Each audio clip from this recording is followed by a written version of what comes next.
They bent the glass of memory until truth bled like ink. A photo trembled. Names evaporated from tongue and frame. You were not an audience, but a subject under polite experiment. Come closer. The lie will teach you how to forget yourself. Step into the dark psychology.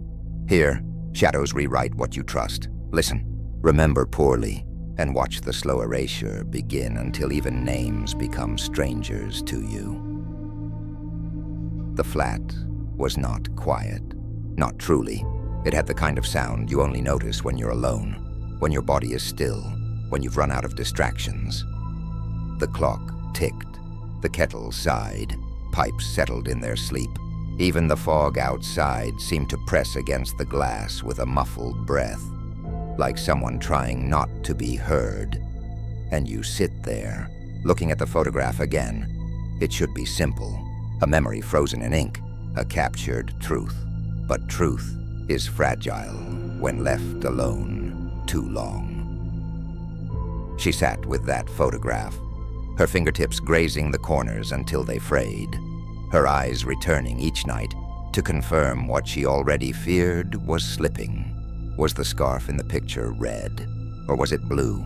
Did he smile that way? Or was the smile something her mind borrowed from another day? Every retelling reshaped it. Every whisper of memory sanded away the edges. And soon, what she recalled no longer belonged to the photograph at all. Memory is not a vault. It is not a safe with unbroken locks. It is clay, soft, obedient, eager to be reshaped by the last hand that touched it. Psychologists have tested this weakness. Elizabeth Loftus in the 1970s proved how a single word could tilt reality. Ask witnesses about a car crash. Say the cars hit, or say they smashed. And suddenly the memory blooms differently. Broken glass appears in minds where there was none. Speed accelerates. The past rewrites itself. Obedient to suggestion. Now imagine someone doesn't just study this phenomenon. Imagine someone uses it. You begin to feel it in the flat, as if the walls themselves are in on the game. She tells herself, I remember it clearly, but the moment she insists, a new doubt arrives, patient as a shadow slipping under the door. You hear it too, don't you? That thought. What if you are wrong? And worse, what if you were never right at all? The kettle clicks. Steam exhales like a soft reminder, a companion in her solitude, or a witness to her undoing. Gaslighting does not always come as rage. Sometimes it comes as gentleness, the way a whisper can move deeper than a scream. The manipulator need not shout, "You're insane." They can simply ask again and again, "Are you sure?" And certainty begins to rot. It is a technique built on patience. No one erases your memory in one night. They rub it smooth across days, weeks, years, until it loses its ridges. The photograph becomes proof. But proof, too, is subject to suspicion. After all, what is a photograph except memory pretending to be permanent? The camera's eye is mechanical, but your eye, your mind, is already rewritten by the time you look at it again. Consider the famous case of Paul Ingram, 1980s Washington State, a respected deputy sheriff, accused by his daughters of unspeakable crimes. At first he denied, but interrogators pressed, softly, relentlessly. Are you sure you don't remember? Think harder. Memories can be buried. And so, he found them, or believed he did, vivid recollections of events that never occurred, confessions to crimes that left no evidence. The truth collapsed under the weight of suggestion, and imagination filled the vacuum. You tell yourself, I would never fall for that. But tell me, are you so certain? Back in the flat, the woman lowers the photograph. The glass of the frame carries a faint reflection, her eyes, hollowed by the hour. But behind those eyes is a question she cannot still. Was she there that night? Did he say those words? Or has someone, subtly, expertly, tilted the story, nudged the details, bent her memory like heat-warping glass? The science is merciless. Memories degrade every time they're recalled. Each recall is not retrieval, but reconstruction. And each reconstruction is vulnerable to suggestion, external or internal. When you remember, you are not opening a drawer. You are painting from fragments, guided by whispers. Whose whispers? That is the question that keeps the room cold. Now imagine a hand resting lightly on your shoulder, reassuring, gentle, and with each reassurance, a correction slips in. No, it wasn't winter. It was spring. You didn't wear that coat. You wore the other one. He didn't look angry. He smiled. So harmless, so small, like changing the tint of the light in the photograph. But over time, the photograph in your mind no longer matches the paper in your hand. And which one feels realer? The paper or the memory you carry inside your skull? This is the cruel trick of gaslighting. It doesn't just challenge your memory, it colonizes it. It makes you doubt your own mind's ability to keep you safe. And once you doubt your memory, you doubt your judgment, doubt your senses, doubt yourself. The manipulator does not need chains. Your doubt is the cage. The flat feels tighter now. Steam clings to the windows. The air grows thick, heavy, watchful. The photograph stares back with quiet indifference, and she whispers, almost to herself, "Maybe I misremember." A small surrender, a first fracture. You hear it, don't you? The shift, the moment truth bowed its head and let the intruder sit in its place. But here is the deeper horror. Sometimes the manipulator is not a lover, not an interrogator, not a cult leader. Sometimes it is you. You teach yourself false memories without realizing. You rewrite stories to protect your ego, to shield you from pain, to make the unbearable fit inside a softer narrative. You gaslight yourself. So tell me, when you look back at your own past, your own scars, your own victories, do you remember them? Or have you only ever remembered remembering them? The kettle falls silent.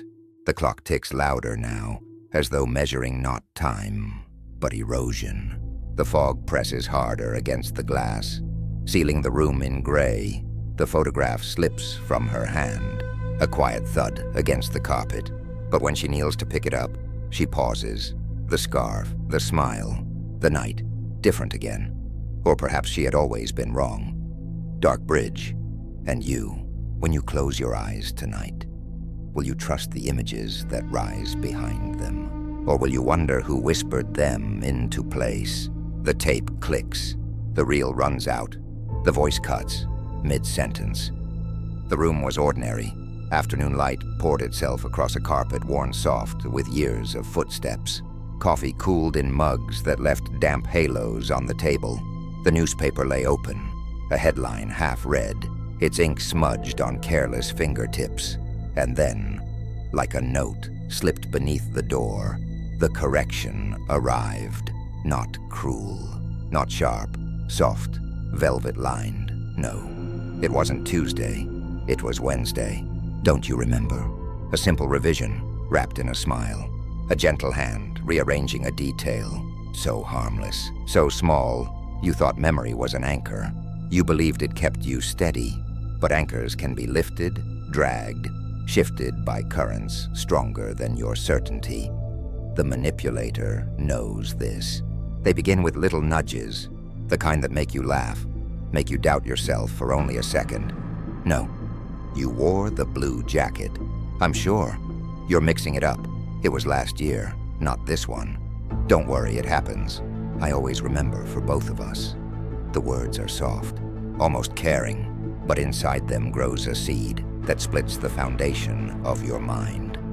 Psychologists call it memory conformity. In groups, individuals often adjust their memories to align with others, especially trusted partners. Research has shown that people can be persuaded to recall details they never witnessed, simply because another insisted with confidence. And who do you trust more than the one you love? Who holds more authority than the person who claims to share your history? Their memory begins to feel safer than your own. The fabric chairs in the living room remembered. They carried the weight of bodies leaning forward in argument, leaning back in silence, leaning sideways in compromise. But you began to forget. The partner's correction slid into you like a drop of dye in water, impossible to extract once diffused. And you told yourself, yes, maybe they're right. Maybe I did misremember. A small concession, an intimacy disguised as surrender. The past reshaped by a smile. It never starts with accusations. No one begins with, "You're wrong about everything." Instead, they wrap the blade in silk. "You're tired. You confuse things sometimes. Let me help you remember." It feels like affection. It feels like care. But affection, repeated in this form, becomes erosion. Each correction rubs the surface of your certainty smoother until nothing sharp remains. No edges, no defense. Case files whisper the same story. A study in 1995 planted false childhood memories in participants, being lost in a mall, crying for their parents. Within days, a third of them came to remember the fabricated event vividly, adding details, emotions, sensations. The human mind obeyed suggestion with alarming devotion.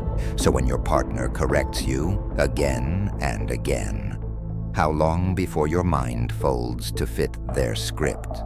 The living room is patient, dust in the sunlight, laughter in the air, coffee rings marking time. And yet the tension breathes just beneath the fabric, like a heartbeat under skin. You recall saying, "It was in March," but their voice insists, "It was in April." You recall a friend being present, but they say, "No, it was just us." Which memory feels truer? The one inside your head, or the one spoken aloud with such steady warmth? The trick lies not in volume, but in consistency. The gentle revision is not meant to fight you. It is meant to guide you. One correction becomes two, two becomes dozens, and soon the architecture of your memory is patched together with their revisions. You believe you are remembering, but you are only rehearsing what they have fed you. It feels intimate, because what is more tender than someone helping you? Remember your own life.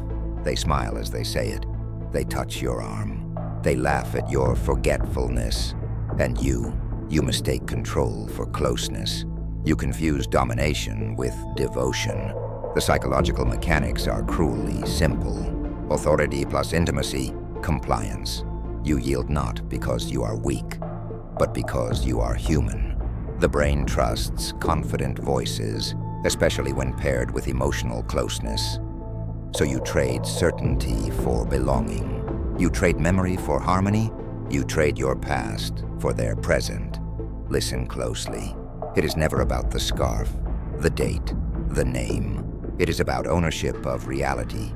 If they can revise one small detail, they can revise a larger one. If they can rewrite last week, they can rewrite last year. If they can rewrite your history, they can rewrite you.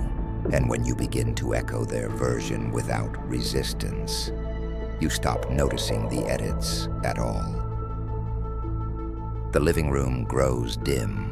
The citrus cleaner fades to something metallic in the air. The chairs hold their silence, remembering more than you do. A shadow lengthens across the wall. It could be the afternoon sun slipping away, or it could be something else. Your partner leans closer, voice low, almost tender. "Don't worry, I'll always remember for you." And here, the experiment closes its hand. You are grateful, you are relieved, you are trapped, because in their memory, you no longer exist as yourself. You exist only as their revision. So tell me, when you recall your past, is it really yours? Or are you already repeating someone else's version, smoothed, softened, rewritten, until the real face of memory has slipped away? The voice falters. The reel burns out. The screen fades before you find the answer. The hallway looked ordinary. Suburban silence stretched across patterned carpet. Children's shoes lined like silent jurors along the wall. But silence in suburbia never holds. It only waits. The hum of a refrigerator murmured through the plaster.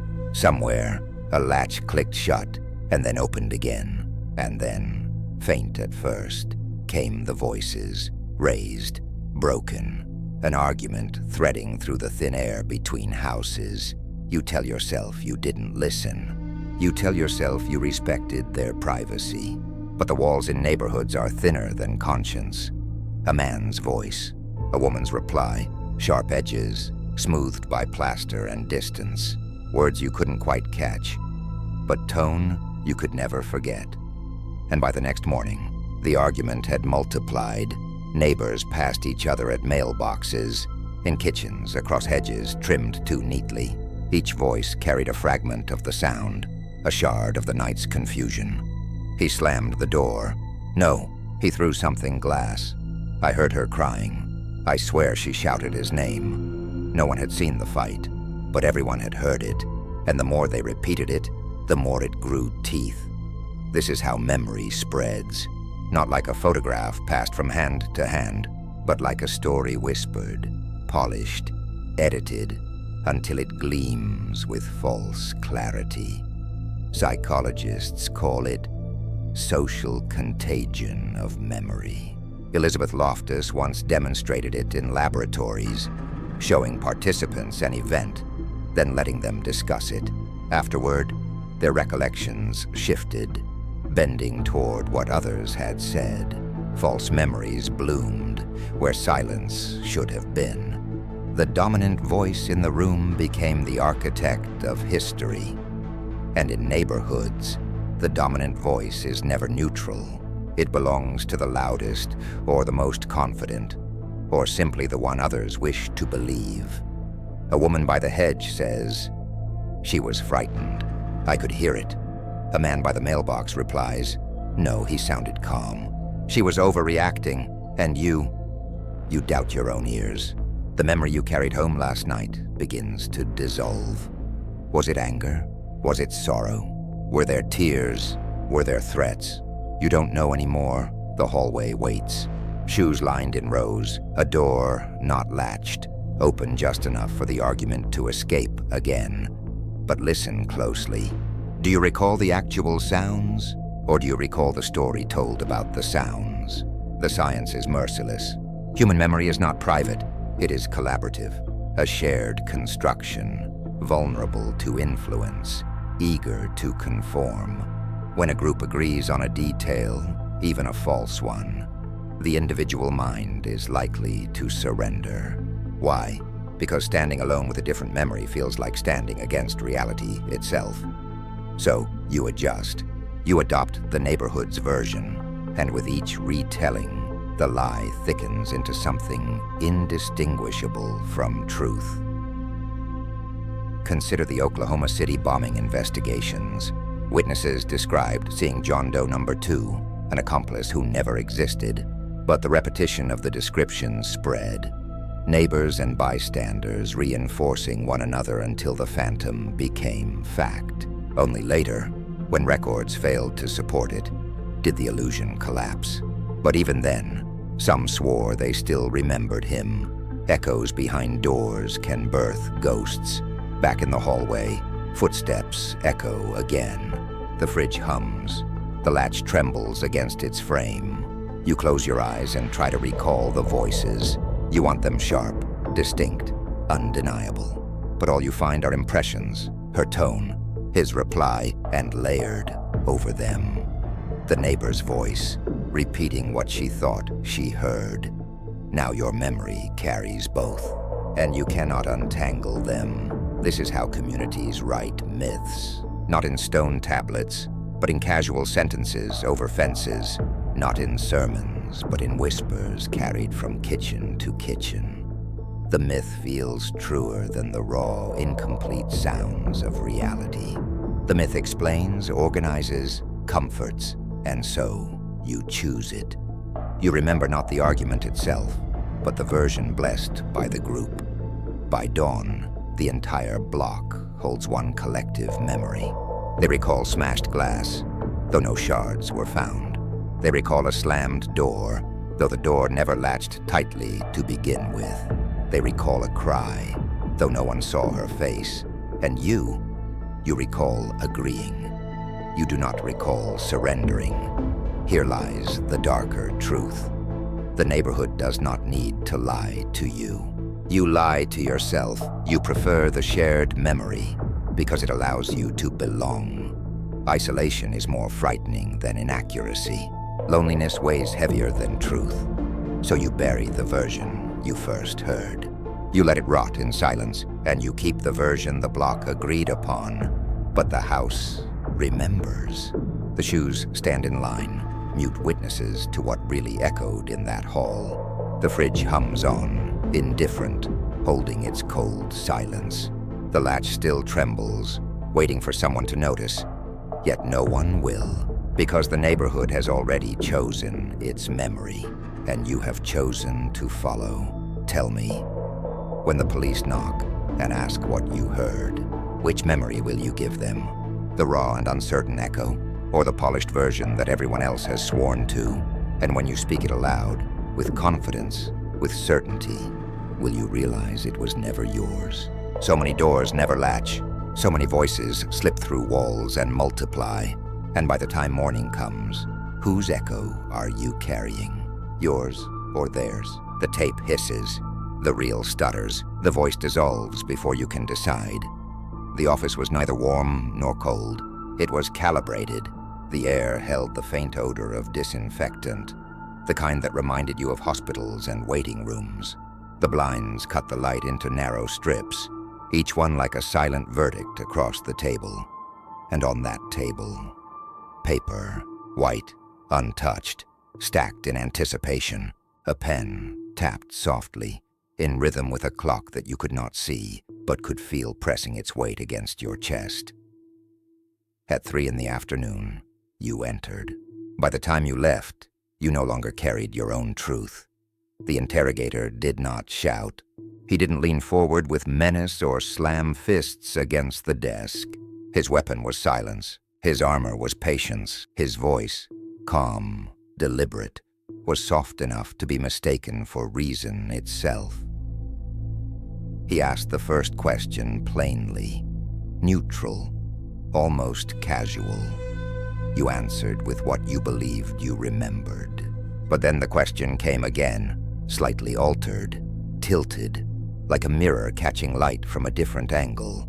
And so you answered again, adjusting yourself to fit.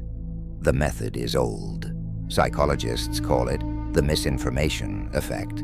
When a witness is asked leading questions, their memory bends toward the suggestion. Say the car stopped at the stop sign instead of the intersection, and suddenly a stop sign appears in the memory, even if none existed. The interrogator knows this. He is not seeking the truth.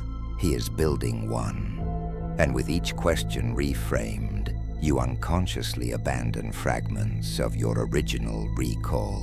You trade them for his subtle cues until by the end, you are no longer certain what you saw, or whether you ever saw it at all. Listen to the rhythm, tap, pause, tap, questions laid like stepping stones across water. Did he raise his hand, or was it more of a fist? Could it have been anger or fear? The questions do not demand answers. They shape them, and when you answer, you feel relief. The relief of pleasing authority. The relief of finding words that satisfy the silence. But beneath that relief, something else grows. Surrender. There was a case. Norfolk 4 sailors, interrogated for hours, days, until exhaustion gnawed holes in their certainty. Each denied involvement in a crime, but under relentless questioning, under the soft insistence of authority, they confessed. Details were offered, memories invented. Decades later, DNA would prove them innocent. But by then, Their own minds had betrayed them. They had confessed not because they lied, but because the interrogator taught them to remember differently. The sterile office sharpens this effect. No windows open, no clocks visible, no exits within reach, only the interrogator's steady presence, the shuffling of papers, the tapping of his pen. Your body begins to obey rhythms you cannot name. You breathe when he pauses. You shift when he leans. You wait for his approval before finishing your own sentences. Soon, it no longer feels like your memory. It feels like your testimony, a performance rehearsed in real time, with him as director. The interrogator never says, "You are wrong." He says, "Think again. Try harder. Are you sure?" And those 3 words, "Are you sure?" become a scalpel. Because memory is not steel. It is glass, warmed by pressure, bending with each touch. Every time you try harder, you reconstruct. And every reconstruction is another opportunity for contamination. The more you try to be accurate, the less accurate you become. Imagine yourself there. The blinds carve stripes across your arms. The pen keeps its patient rhythm. The air grows heavy, though it has not changed. And he asks again, "Did you see him reach for the knife?" You did not. But the question lingers like a shadow behind your eyelids. And soon, when you close your eyes, you can see it.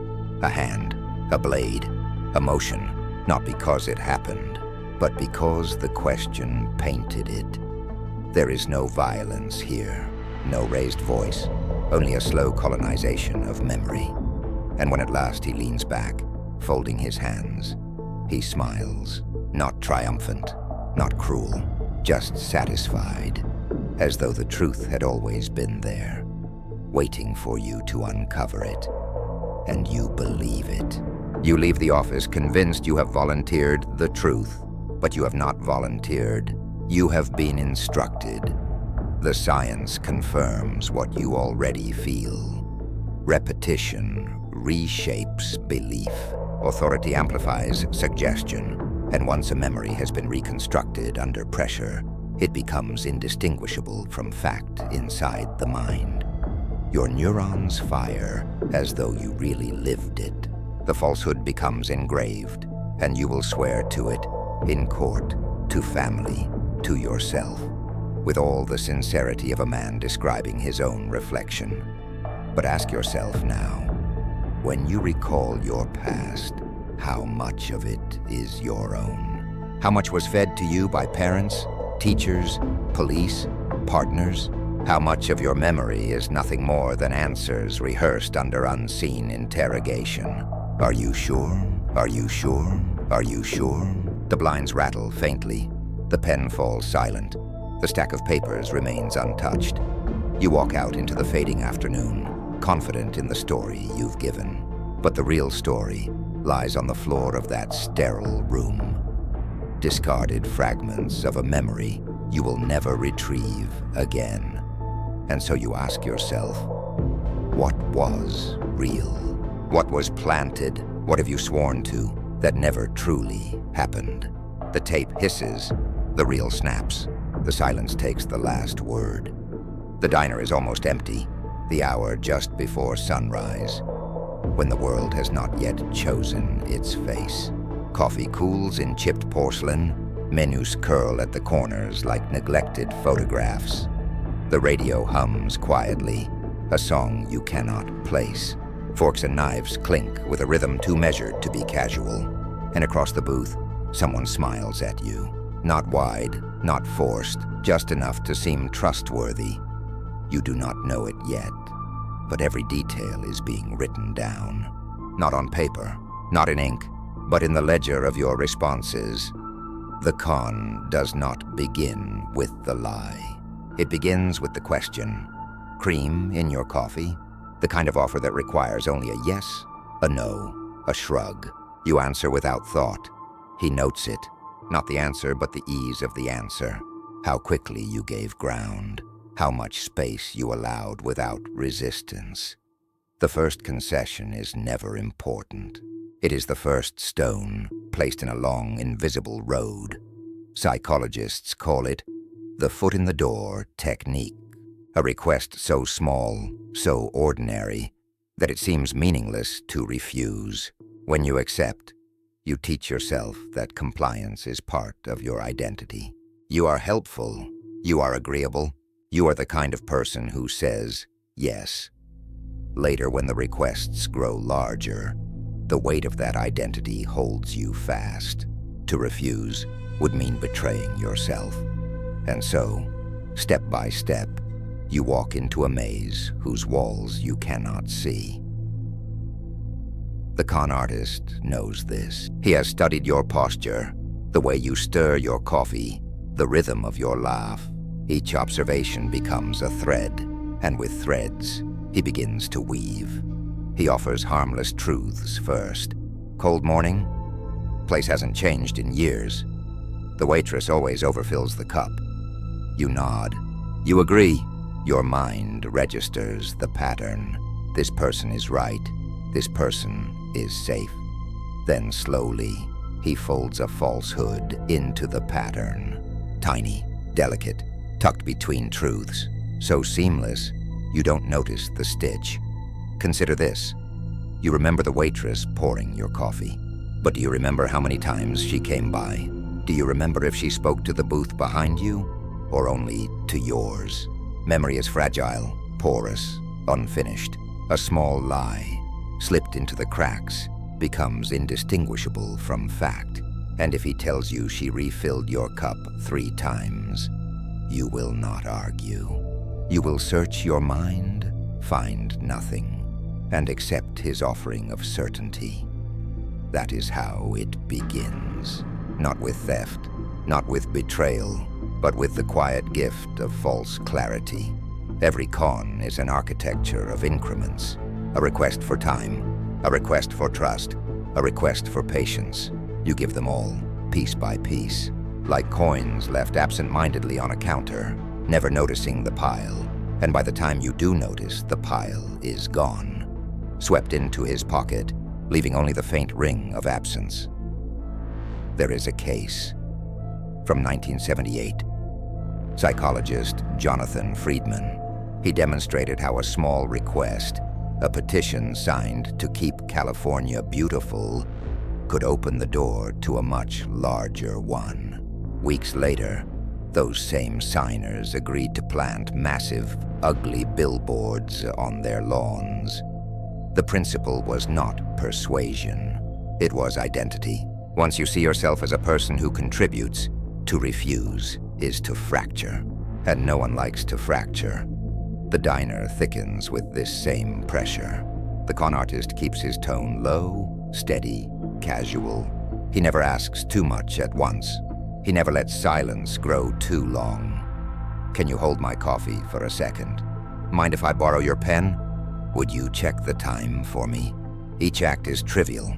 Each act feels like nothing. But each act is recorded. Each yes becomes a marker on his invisible map of you. And then the shift comes. The first larger request. Would you mind spotting me for breakfast? I forgot my wallet. By now you are invested. You have nodded along. You have agreed with his truths. You have accepted his fabrications. To refuse him now would undo all the small roads you've traveled. So you agree. The breakfast is paid. The ledger deepens. Notice what you feel.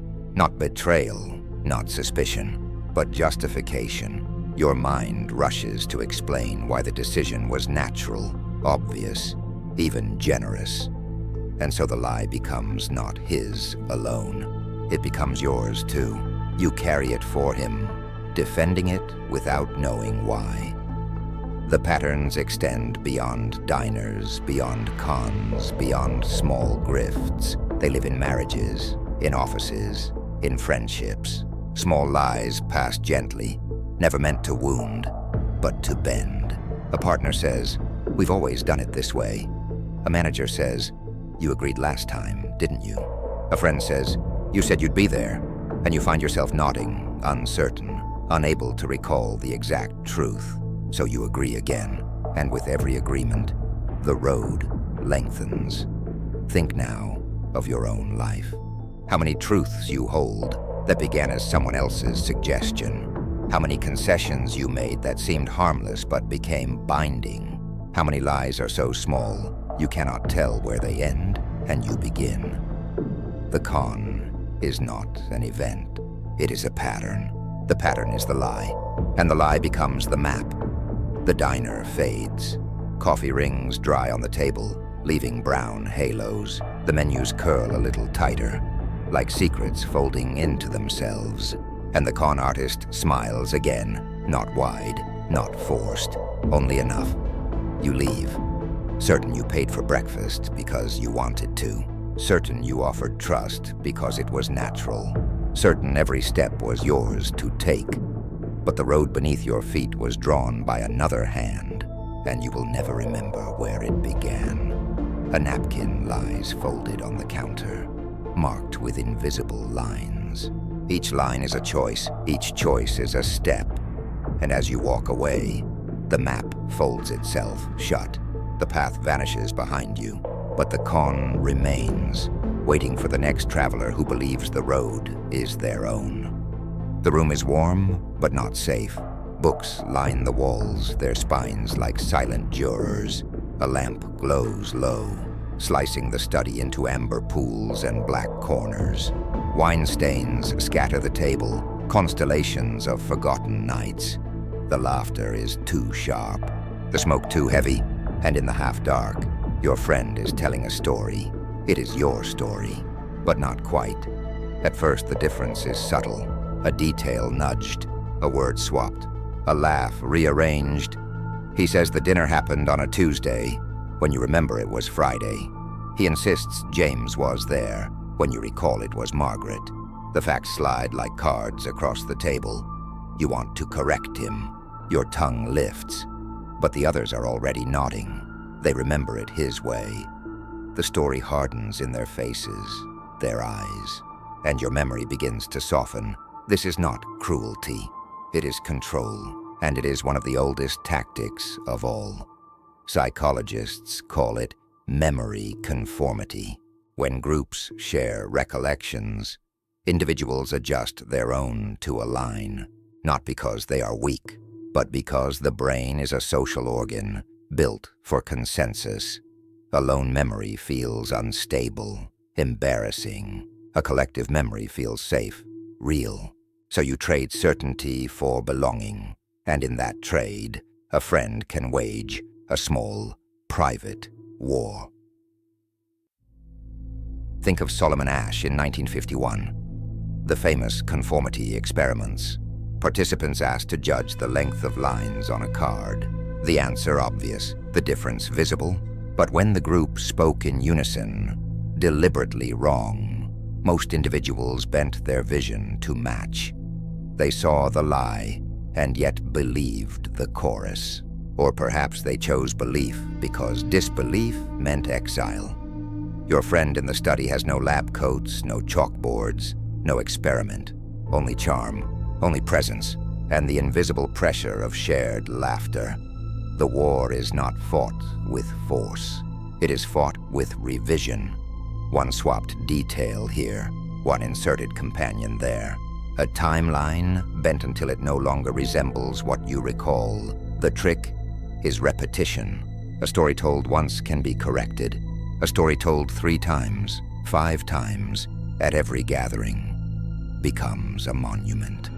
The others do not question it. You begin to doubt yourself, and the past itself is privatized, owned not by those who lived it, but by the one who narrates it. Consider the phrase, the one who tells the story rules the memory. It is true in nations, it is true in marriages, it is true among friends, sipping wine in dim studies. And yet, why does it sting more here? Because the betrayal is intimate. The enemy is not an oppressor, not a stranger, not a faceless authority. It is the ally you trusted, the one you leaned on to preserve your history, not overwrite it. But allies can be the most dangerous editors. They know what will not be challenged. They know what will sound like truth in your mouth. The laugh sharpens again. He leans back, smoke curling from his cigarette. He gestures with ease like a conductor. The others follow his rhythm, nodding, agreeing, supplying details they never saw. The film of memory is spliced before your eyes, and by the time the projector clicks off, the story is no longer yours. It belongs to him and to them, but never again to you. Studies in misinformation effect show how easily false memories take root. Elizabeth Loftus demonstrated this in the 1970s by suggesting to witnesses that a stop sign was a yield sign. She made them swear under oath to what never existed. Later, she planted memories of entire events, being lost in a mall as a child. A story never lived, yet deeply remembered. Your friend is not a scientist, but he has mastered the art. His laboratory is the living room. His subjects, companions half dazed with wine. And you are the prime subject. Every correction you fail to make deepens the wound. Every nod you allow strengthens his script, and slowly, you begin to forget whether the Friday dinner ever happened at all. Perhaps it was Tuesday. Perhaps James really was there. The more you try to summon the truth, the blurrier it grows. Because memory is not a photograph. It is a performance, replayed and revised each time. And he has taken the role of director. This is the small war, not fought with armies or banners, but with quiet edits, subtle insertions, patient erasures. He wins not by defeating you outright, but by placing you in the minority of one. The single witness against the collective record, the lone voice cracked and uncertain against the choir. Who will believe you then? The night deepens. The lamp flickers. Ash falls onto the wine stains, turning constellations into shadows. The story is finished.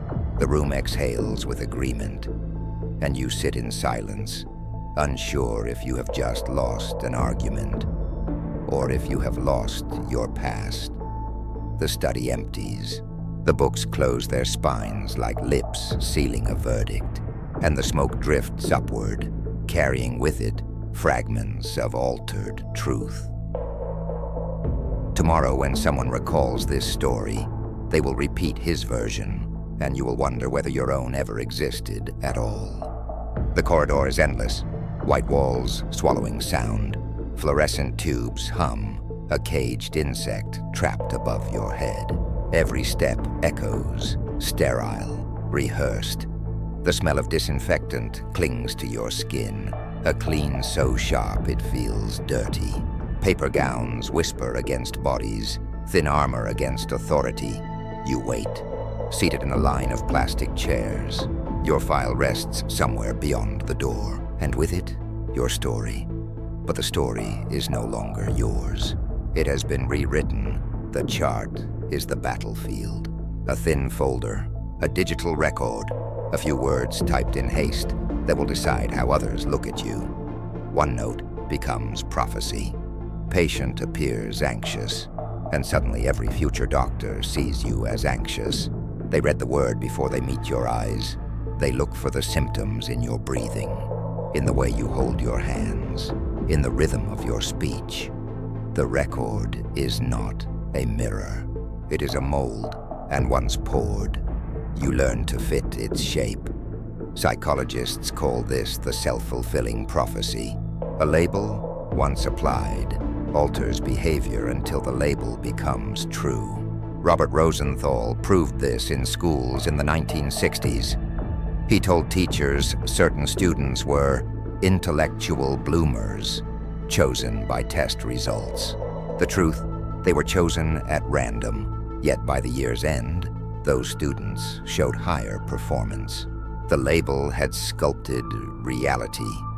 Now imagine the same mechanism in a hospital, but instead of gifted, the label reads unstable, depressed, non-compliant. How long before you begin to act the script written for you? You enter the consultation room. Blinds slice the light into verdicts. Machines click and whir with measured insistence. The doctor looks not at you, but at your file. They ask questions shaped by what they've read. Still feeling anxious? The word pulls you inward. You hesitate, and in that hesitation, the prophecy thickens. You answer cautiously, as if auditioning for the role already cast. Your pauses, your silences, your corrections. Each becomes another note, another amendment. The chart grows heavier with every word you give. You begin to repeat their language, not because it is yours, but because it is safer. A patient who echoes the script is easier to process. A patient who resists is difficult.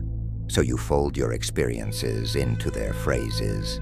Anxiety spikes, non-restorative sleep, low affect, words you never would have chosen, words that feel foreign, but are written now in your own mouth. And slowly, you forget what you would have said instead. This is not a conspiracy.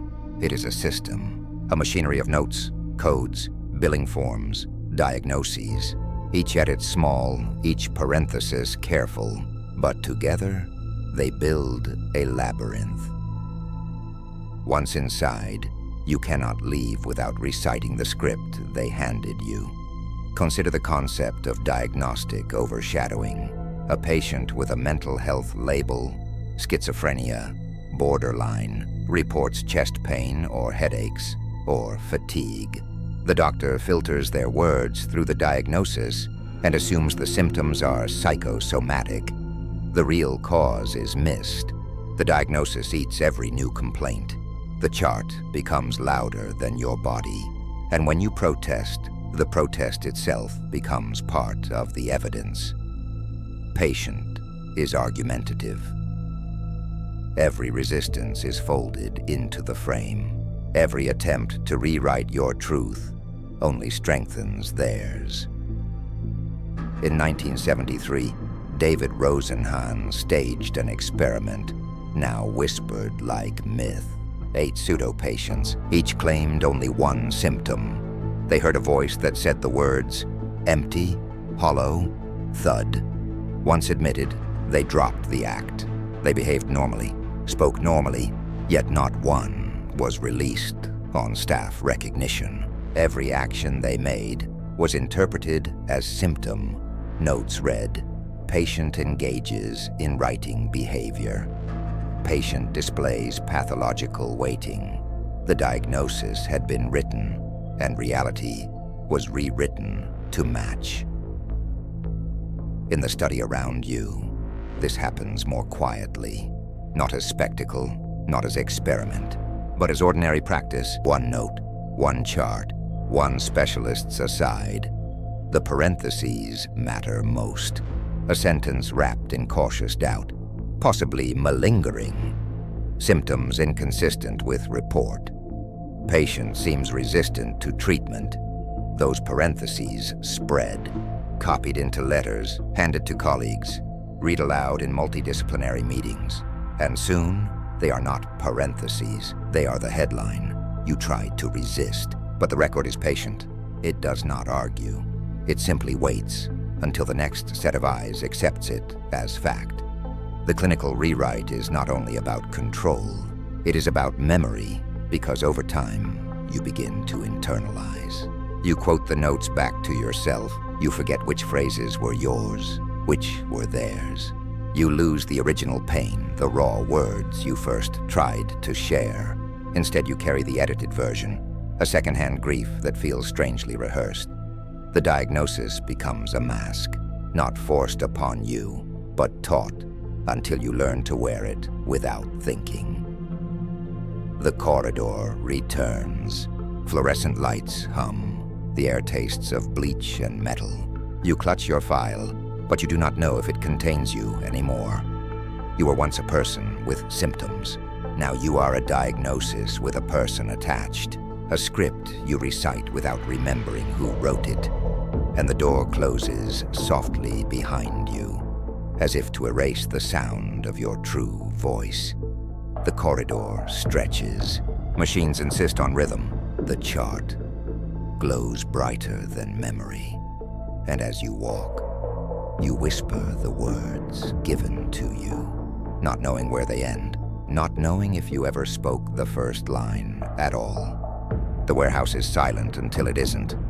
Concrete walls echo the first voice, then another, a chant layered upon chant, like waves folding into themselves. Candles burn low, wax dripping into black puddles that shimmer like oil. The smell is a mixture of dust, smoke, and something metallic. Fear, tasted rather than named. You sit among them. Your knees ache against the cold floor. And already, you feel the pressure of belonging pressing against your ribs. The leader does not shout. He does not rage. His voice is soft, measured, woven with calm inevitability. You remember it wrongly, he says, and the room nods. You look around, and every face mirrors agreement. The correction is minor, a date, a sequence of words, but it is the first stone in a cathedral of revisions. This is how the cult operates, not through overwhelming lies, but through small truths, nudged, folded, reassembled. A memory you once owned is gently dismantled. It is not stolen all at once. It is coaxed, piece by piece, until what remains no longer belongs to you. The leader insists the group's memory is holier than yours. That salvation lies in unanimity, not individuality. And soon, you stop asking whether your recall is accurate. You ask instead whether it aligns. Psychologists have long studied this surrender. It is the essence of collective memory and the danger of pluralistic ignorance. In groups, individuals suppress their private doubts, believing they are alone in their uncertainty. Everyone looks calm, everyone nods, so you nod too, and the silence of dissent becomes proof of belief. Festinger's cognitive dissonance theory explains what follows. The greater the cost of belonging, sleepless nights, offerings, isolation, the more fiercely you convince yourself it is worthwhile. To admit doubt would collapse the structure you've already paid for in years. So you bend again, until bending feels indistinguishable from faith. The chant rises. Your voice is expected. Your throat resists at first, but the hesitation burns under watching eyes. And so you speak, syllables heavy, borrowed. The sound vibrates in your chest until it feels like it was always yours. The group swallows you. The room becomes a single throat, a single heartbeat, a single mind, and for a moment, it feels almost safe. But safety is never the point. The point is proof, and proof requires witnesses. The leader knows this. He teaches that memory is not an individual faculty, but a collective gift. If the group says the candlelight was gold, then gold it was, even if your eyes recall it blue. If the group insists the visitor confessed sins before leaving, you nod, though you remember silence. And the more you repeat their version, the more you believe it was yours all along. This is indoctrination through memory conformity. Your past is repainted in their colors. Your doubts are framed as temptations, proof of weakness, signs you must submit further to be whole. And when you attempt to resist, you are not punished outright. You are instructed, corrected, wrapped in gentle pity. Brother, your memory betrays you. The leader whispers, and in his voice there is no anger, only a sadness that makes you ashamed to doubt him. You want to keep your memory, but more than that, you want to keep his approval. Consider the Milgram experiment, 1961. Ordinary people administering shocks they believed to be lethal, simply because an authority told them it was necessary. Most continued past the screams, past the silence, all the way to the imagined fatal end. Why? Because authority framed obedience as duty, and duty feels heavier than doubt. In the cult of small truths, the weight is not obedience to science. It is obedience to unity. To fracture the group is to fracture God. And no one wants to be the fracture. The night grows heavier. Candles gutter low, wax thick on the floor like black rivers. The chants settle into silence. Then the leader retells a story from last week. You were there. You remember it differently. The visitor did not kneel. He did not confess. He left quickly, in anger. But as the story unfolds, every voice agrees. He knelt. He confessed. He wept. You feel your memory pulse like a wound. You could speak. You could correct it. But what would happen if you did? What would it cost? The silence in your chest grows unbearable. And then you nod. The war is over before you realize it began. Your memory is no longer private. It belongs to the group. And when you next recall it, you will recall their version, not yours. Because memory is not a file stored in the brain. It is a performance, and you have been taught your lines. The leader smiles. The group exhales relief, and you feel the strange comfort of certainty, even though it is not yours. Belief has hardened into proof.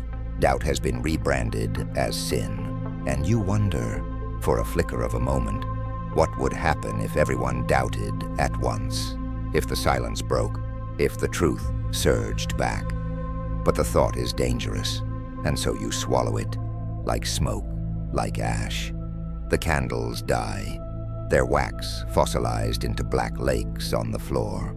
The chants linger in your throat, foreign words now lodged like your own. And as the leader's voice fades, you realize the most terrifying thing. The lie no longer feels like a lie. It feels like memory. The rain comes first, heavy, steady, a curtain pulled across the city. It falls without passion, yet it erases with precision. Footprints soften, blood thins, paper curls. The pavement begins to forget what happened. You walk through it, collar raised, shoulders bent. The siren is distant, fading, not urgent. A shoe scrapes behind you, but when you turn, the street is bare. And there, pasted to a lamppost, is a photograph. The ink has bled. A face once clear now smears into anonymity. A plea for truth dissolved into pulp. He remains, the last witness, old, weathered, a man whose eyes hold both knowledge and exhaustion. His mouth is closed, lips pressed as if clamping down on a stone too jagged to swallow. They have told him the new version. They have told him what to say, but he does not. He cannot. The contradiction rattles inside him like a shard of glass. His memory is a splinter lodged in the body of the story, and everyone around him waits for infection to set in. Communities cannot abide loose ends. Psychology names it cognitive closure. The hunger for resolution, even at the cost of accuracy. A crime unresolved, a death unexplained, a detail left jagged. These unsettle the hive.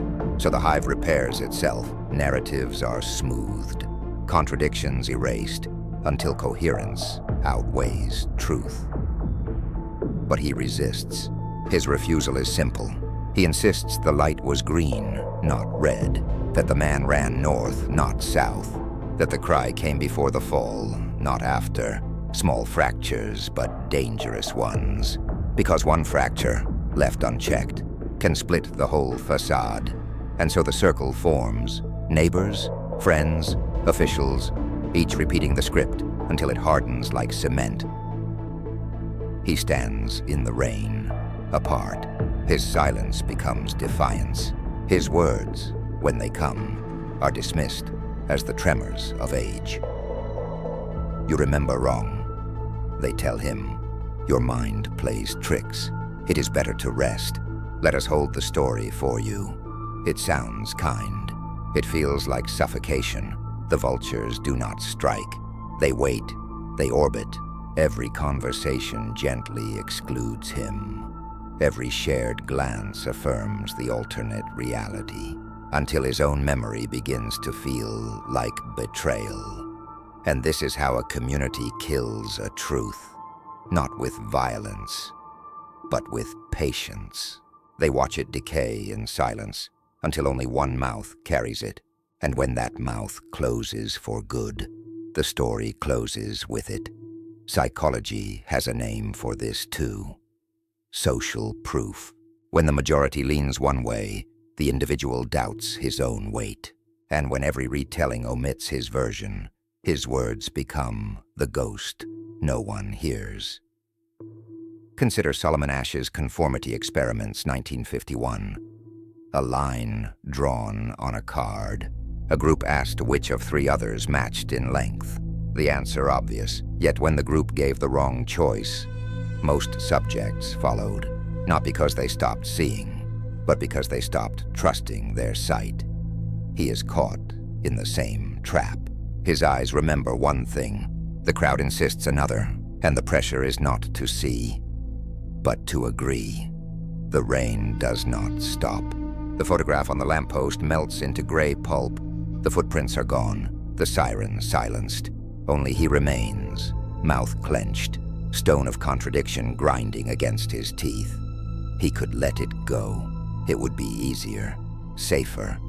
But the weight of the stone anchors him. He will not. He cannot. Yet resistance has its own erosion. Isolation gnaws at him. His nights are sleepless, his meals tasteless. He watches their faces, friends and strangers alike, and wonders when their gaze shifted from warmth to calculation. The vultures are still circling. They can wait, and you are here, watching. Your own memory feels slippery. Do you recall the event as he does? Or have you already been taught the group's version? The street blurs in the rain. The details rearrange themselves, and you are left wondering, what did you actually see? Did you ever see anything at all? This is the cruelty of memory. It feels solid, but it is vapor. Every recall reshapes it, every telling edits it, and when the edit is collective, resistance feels less like truth and more like madness. The last witness carries madness in his mouth. A stone he cannot spit, a weight that ensures he will be buried with it. When he dies, and he will, the vultures will descend. They will pick his story clean until not even bones remain. Only the polished skeleton of the agreed-upon version, set on display, presented as fact. And all who come after will kneel to it. The rain eases. The street glistens, empty, rinsed of all evidence. Only the old man lingers, his lips trembling against the unspoken stone. But even as he stands, you feel the shift. The community has already written him out, and in the silence that follows, you hear a voice. Not his, not yours, whispering the question you should not answer. What if the last witness was never there at all?